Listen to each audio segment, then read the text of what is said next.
이 시간 우리에게 주시는 하나님의 말씀 함께 보겠습니다. 신약 성경 313페이지인데요. 에베소 3장 14절부터 21절까지 말씀입니다. 제가 받들어 읽겠습니다. 이러므로 내가 하늘과 땅에 있는 각 족속에게 이름을 주신 아버지 앞에 무릎을 꿇고 비노니 그의 영광의 풍성함을 따라 그의 성령으로 말미암아 너희 속사람을 능력으로 강건하게 하시오며 믿음으로 말미암아 그리스도께서 너희 마음에 계시게 하시옵고 너희가 사랑 가운데서 뿌리가 박히고 터가 굳어져서 능히 모든 성도와 함께 지식에 넘치는 그리스도의 사랑을 알고 그 너비와 길이와 높이와 깊이가 어떠함을 깨달아 하나님의 모든 충만하신 것으로 너희에게 충만하게 하시기를 구하노라. 우리 가운데서 역사하시는 능력대로 우리가 구하거나 생각하는 모든 것에 더 넘치도록 능히 하실 이에게 교회 안에서와 그리스도 예수 안에서 영광이 대대로 영원무궁하기를 원하노라. 아멘. 이 시간에는 하나님의 모든 충만하신 것으로 하나님의 모든 충만하신 것으로라는 제목으로 하나님의 말씀을 증거하도록 하겠습니다. 우리가 함께 읽은 이 에베소의 말씀을 지금으로부터 약 2000년 전 사도 바울이 에베소의 성도들에게 쓴 편지인데요. 그 가운데서도 오늘 본문으로 읽은 이 말씀은 바울이 에베소의 성도들을 위하여 하나님께 기도드린 내용을 담고 있습니다. 앞으로 이제 3월 한 달간 바울의 이 기도를 살펴보면서 여러분과 함께 은혜를 나누고자 하는데요.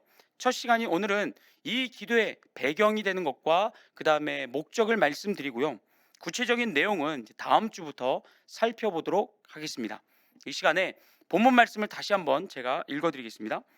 이러므로 내가 하늘과 땅에 있는 각 족속에게 이름을 주신 아버지 앞에 무릎을 꿇고 비노니 그의 영광의 풍성함을 따라 그의 성령으로 말미암아 너희 속사람을 능력으로 강건하게 하시오며 믿음으로 말미암아 그리스도께서 너희 마음에 계시게 하시옵고 너희가 사랑 가운데서 뿌리가 박히고 터가 굳어져서 능히 모든 성도와 함께 지식에 넘치는 그리스도의 사랑을 알고 그 너비와 길이와 높이와 깊이가 어떠함을 깨달아 하나님의 모든 충만하신 것으로 너희에게 충만하게 하시기를 구하노라. 우리 가운데서 역사하시는 능력대로 우리가 구하거나 생각하는 모든 것에 더 넘치도록 하실 이에게 교회 안에서와 그리스도 예수 안에서 영광이 대대로 영원무궁하기를 원하노라. 아멘.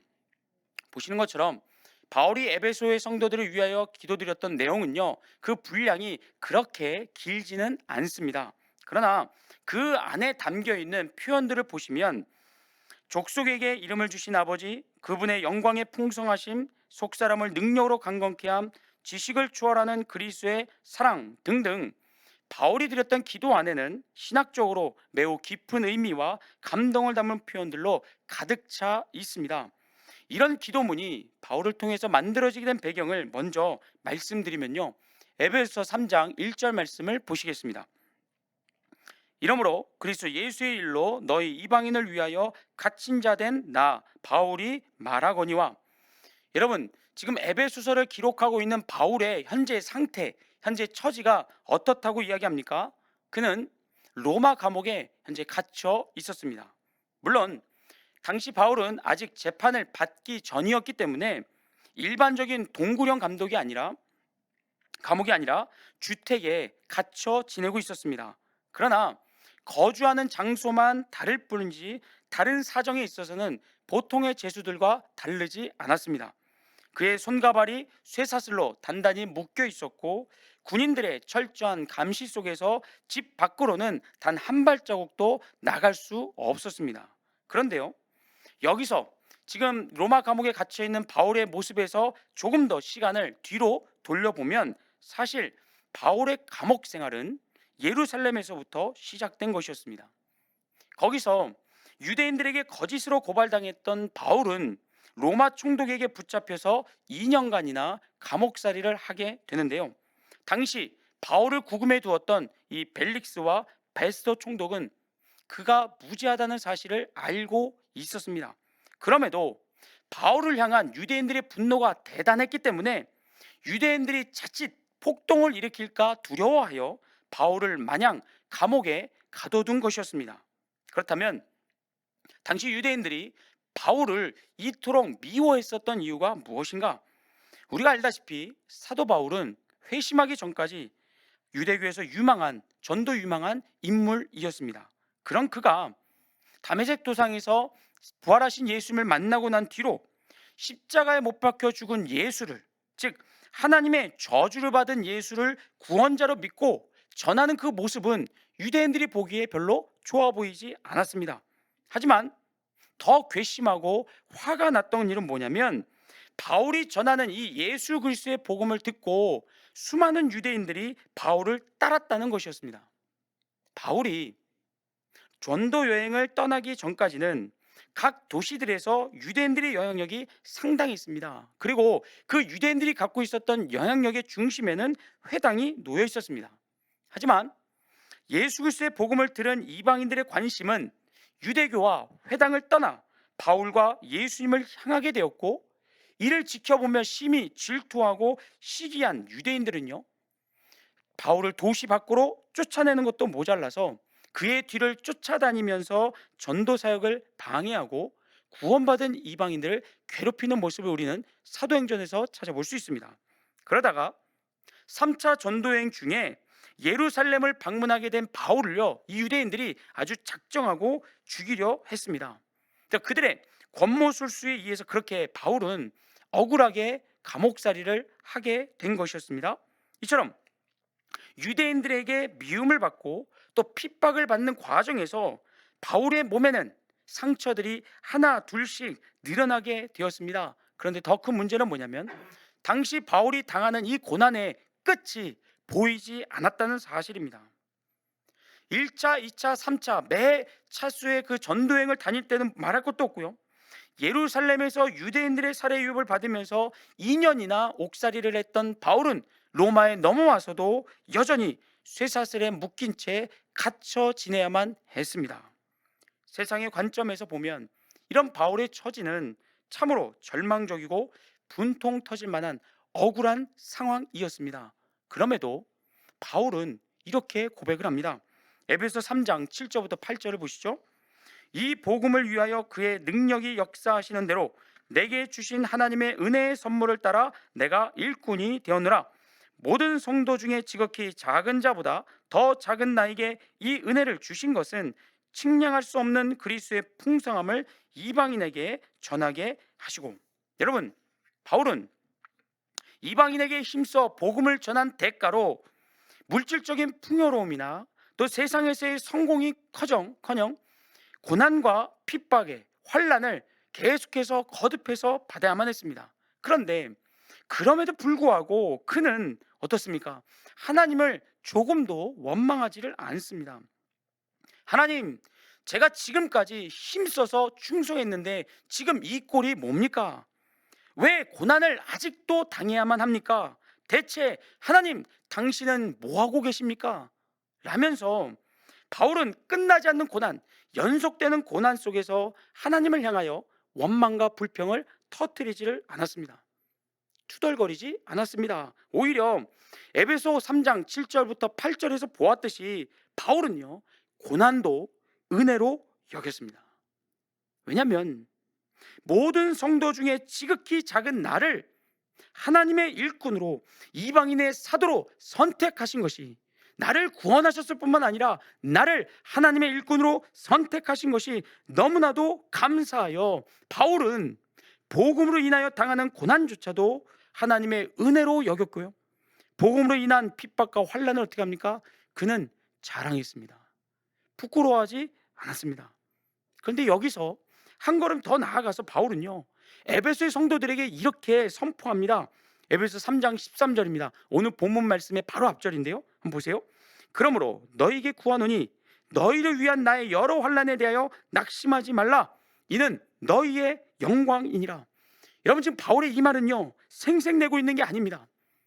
너희를 위하여, 너희를 대신하여 내가 총대를 메고 환난을 당하고 있으니까 나한테 감사해라. 나를 알아서들 잘 모셔라. 여러분, 이런 식으로 지금 바울이 우쭐하고 있는 게 절대 아닙니다. 내가 당하는 환난이 너희의 영광이라. 이 바울의 선포에는요, 두 가지 의미가 담겨 있는데요, 첫 번째는 뭐냐면 바울이 지금 복음으로 인해 당하는 모든 환난을 자신의 영광으로 여기고 있다는 겁니다. 다시요. 바울은 복음 전도의 대가로 당하는 모든 환난과 핍박을 어떻게 여겼습니까? 자신의 영광으로 여겼습니다. 여러분, 바울은 슈퍼맨이 아니었습니다. 돌에 맞아도 아프지 않고 쇠사슬에 매어도 불편함이 없는 그런 우리와 다른 초능력자가 아니었습니다. 돌에 맞으면 피를 철철 흘리며 아파했고요. 누군가가 자기를 죽이려고 들면은 두려움을 느끼는 우리와 동일한 사람이었습니다. 하지만 그는 항상 자신이 처한 어떤 상황과 처지보다도 하나님의 부르심, 그리고 그 부르심의 상을 더 크게 보았습니다. 한때 교회를 파괴하고 성도들을 잡아 죽였던 죄인 중에 괴수였던 나를 하나님이 용서하셨을 뿐만 아니라 하나님의 일꾼으로 세우사 은혜를 베풀어 주시고 부르심의 상을 허락해 주신 것, 바울은 그것을 다른 세상의 어떤 것보다도 더 소중하고 가치 있게 여겼다는 겁니다. 아마 지금 이 수예배를 드리고 있는 성도님들은요, 2002년 한일 월드컵을 다들 기억하실 겁니다. 벌써 20년 전의 일이지만 그때를 경험했던 분들은요, 2002년 월드컵의 열기를 아마 생생하게 느끼고 있을 겁니다. 그 이유는 한국 축구 역사상 최초로 월드컵 4강에 오른 아주 기적적인 순간이었기 때문입니다. 당시 우리나라 국가대표팀이 그 월드컵 본선에서 이겼던 포르투갈, 이탈리아, 스페인은요, 당시에 모두가 우승 후보에 올라 있었습니다. 때문에 객관적인 전력상 우리나라가 이 세 나라를 모두 이길 확률은요 0.005%도 안 됐다고 합니다. 여러분, 승률이 0.005%라는 말은요 이길 가능성을 의미하지 않고요, 오히려 이길 수 없는 패배의 가능성을 더 짙게 보여줍니다. 그런데도 당시 우리나라 대표팀은 모두의 예상을 깨고 우승 후보들을 하나둘씩 꺾어가면서 4강에 올랐습니다.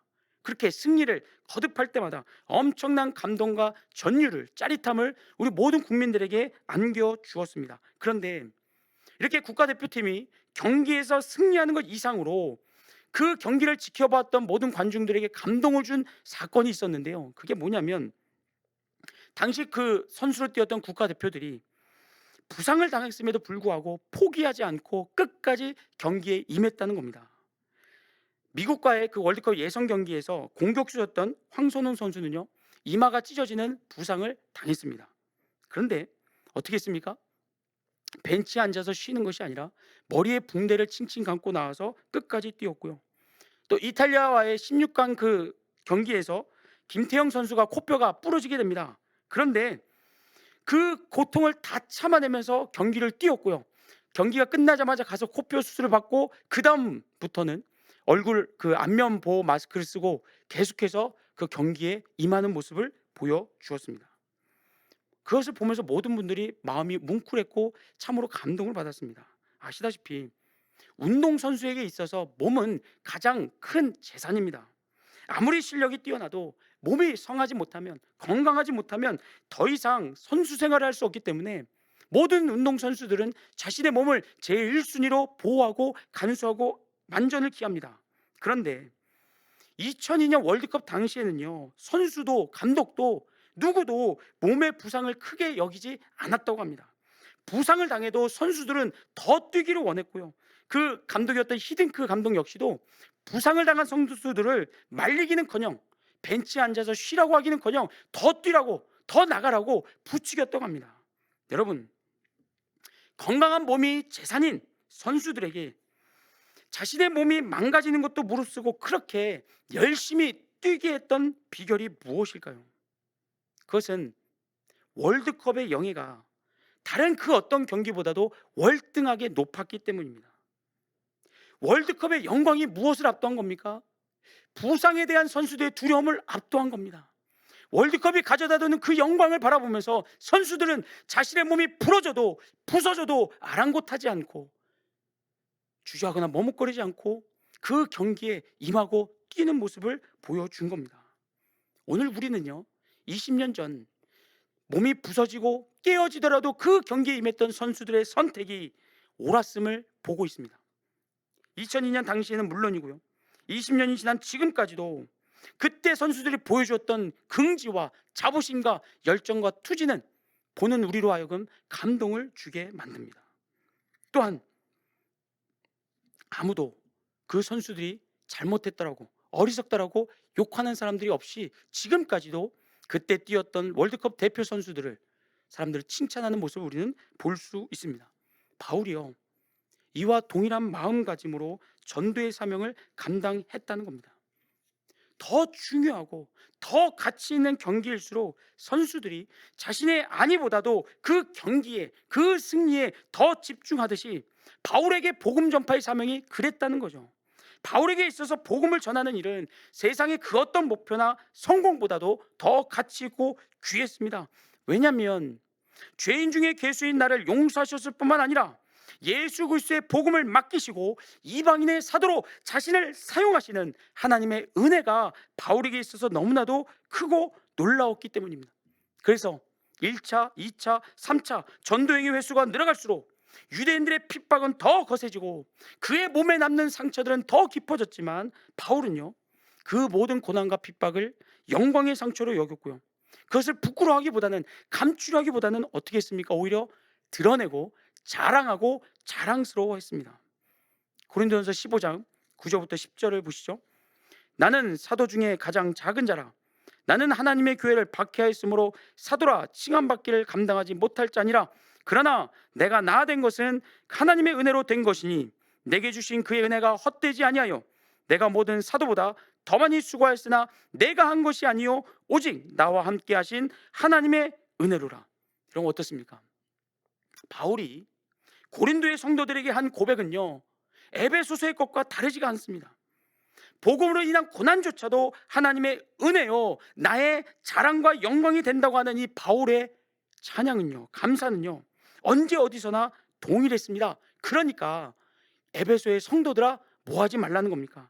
내가 복음으로 인하여 당하는 여러 환난을 보면서 낙심하지 말라는 겁니다.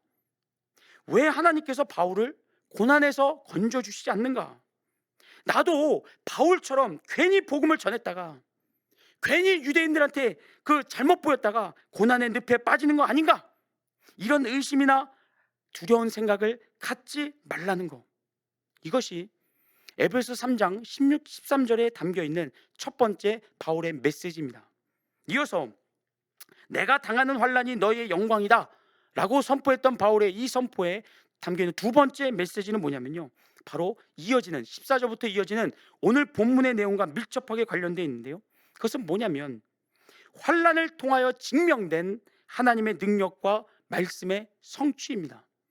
바울이 내가 당하는 환난으로 인하여 너희들 낙심하지 말라, 오히려 이것이 너희의 영광이다 라고 자신 있게 선포할 수 있었던 비결은 뭐냐면 환난을 통하여 무엇이 증명되었기 때문입니까? 하나님의 말씀의 위력과 능력이, 성취가 증명되었기 때문입니다. 바울은요, 그가 지금까지 당한 여러 환난이 어떻게 에베소 성도들의 영광이 되는가를 설명할 목적으로 사실 이 기도문을 이어서 이제 넣게 되는데요, 우리가 지금까지 살펴보았던 바울이 당한 고난과 핍박, 그리고 하나님의 은혜에 대한 바울의 감사와 찬양을 여러분 기억하시면서 오늘 본문 말씀을 다시 한번 보시기 바랍니다.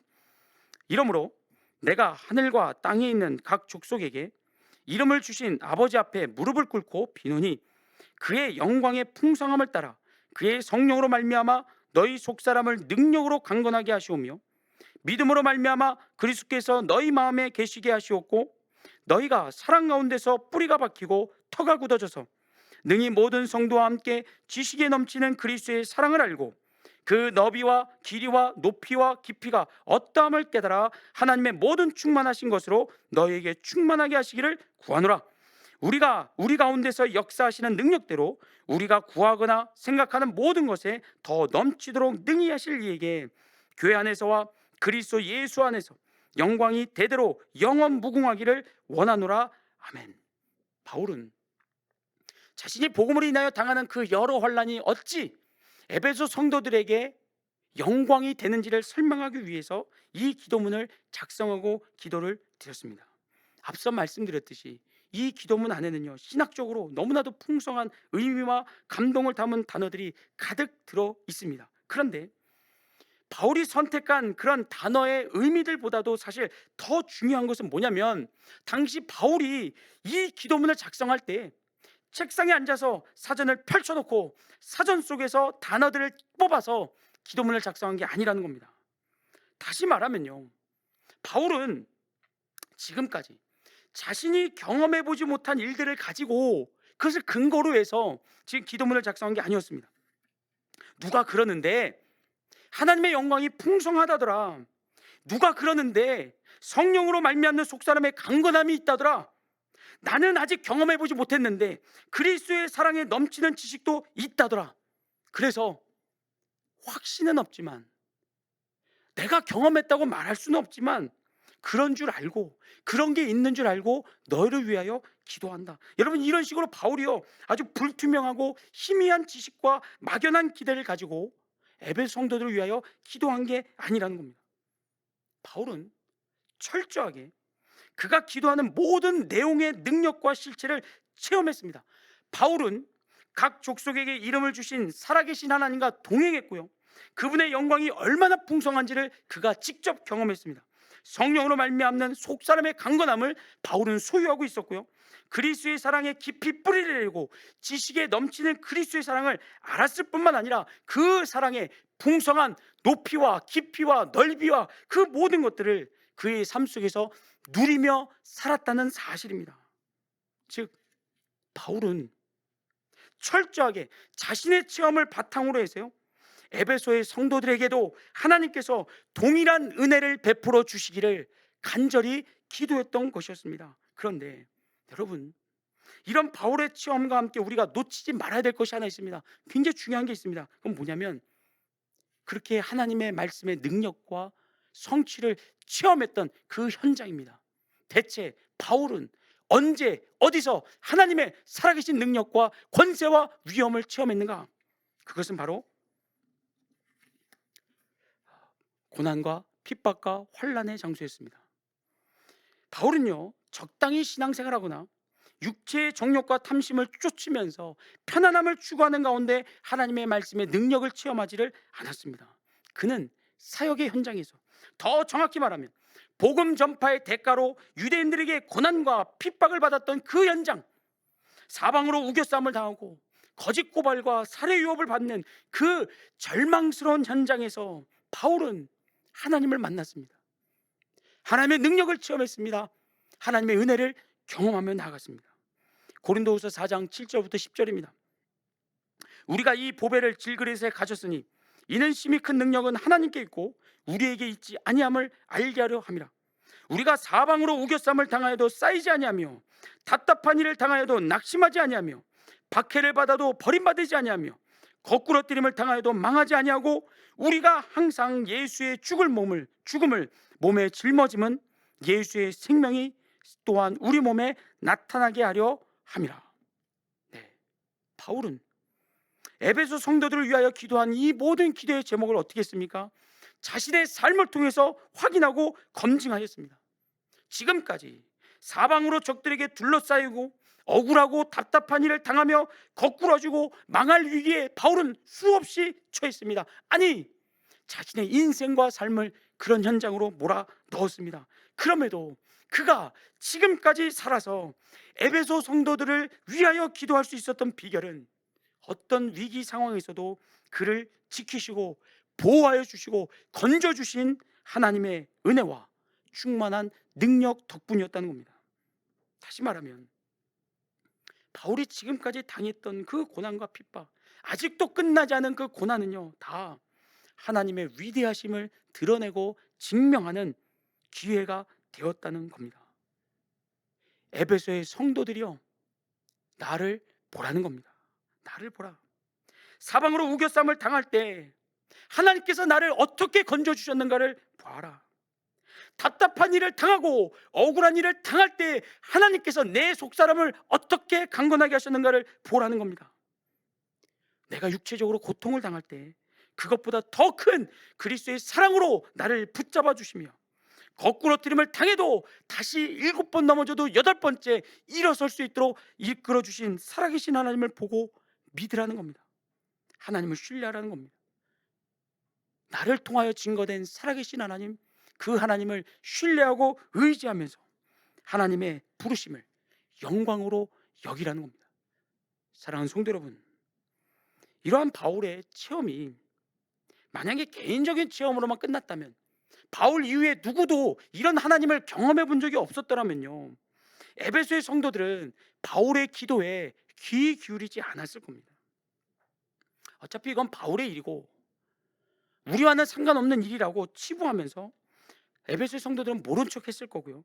만약 그랬다면 바울의 이 기도가 이후에 계속해서 필사되는 과정에서 에베소서에서 과감히 생략되었을 겁니다. 만약 이런 체험이 바울에게만 허락된 개인적인 체험이었다면 말입니다. 그러나 어떻습니까? 바울의 체험을, 철저한 체험을 통하여 기록된 이 바울의 기도는요, 2000년이 지난 지금도 여전히 하나님의 말씀으로 남아 오늘 우리에게 전해져 오고 있습니다. 이것이 우리에게 무엇을 말해주고 있습니까? 바울이 사역의 현장에서 고난의 그 한가운데서 수없이 체험했던 하나님의 모든 충만하신 은혜와 능력이 오늘 우리에게도 유효하다는 의미입니다. 오늘 우리도 얼마든지 우리의 삶 속에서, 이 코로나의 위험 속에서 얼마든지 하나님의 능력과 은혜와 돌보심을 체험할 수 있다는 얘기입니다. 하나님은요, 야, 바울이 얼마나 똑똑한가 봐라, 얼마나 대단한 사람인가를 보여주려고 그의 기도를 하나님의 말씀에 기록한 것이 아닙니다. 바울이 체험했던 모든 하나님의 충만한 은혜와 능력을 오늘 우리에게도 동일하게 부어주시고 동일하게 체험시켜 주고자 그의 기도를, 바울의 기도를 오늘 우리에게 지금 전해주고 계시는 겁니다. 그러니 사랑하는 성도 여러분, 이 시간 이후로 바울의 하나님이 아닌 나의 하나님으로 살아계신 하나님을 경험할 수 있기를 주의 이름으로 축복합니다. 바울이 받았던 하나님의 은혜를 그냥 부러움의 눈으로 구경하는 것에 그치지 않고, 하나님 정말 그랬습니까? 정말 바울이 사방으로 우겨싸움을 당했을 때 그를 건져주셨고, 그를 거꾸러진 그를 다시 일으켜 세워주셨고, 낙심된 그의 마음을 세워주셨다면 오늘 나에게도 그런 은혜를 허락하여 주옵소서. 바울의 하나님이 나의 하나님인 줄 믿사오니 주여, 내게도 동일한 은혜를, 내게도 동일한 체험과 고백을 넣어 주시옵소서. 여러분 기도하시면서 믿음으로 순종하시면서 살아계신 하나님 생생하게 경험할 수 있기를, 체험할 수 있기를 주의 이름으로 축복합니다. 그래서 바울이 그 감격을, 그 감사를 자기만 알지 않고 에베소 성도들에게 자신 있게 선포하며 그들을 위하여 기도했던 것처럼 저와 여러분 역시도 내 이웃을 위하여, 내 가족을 위하여, 내 자녀를 위하여 자신 있게 내가 만난 하나님을, 나를 지키시고 보호하여 주시는 그 살아계신 하나님을 증거할 수 있는 그런 저와 여러분 되기를 주의 이름으로 축복합니다. 아멘.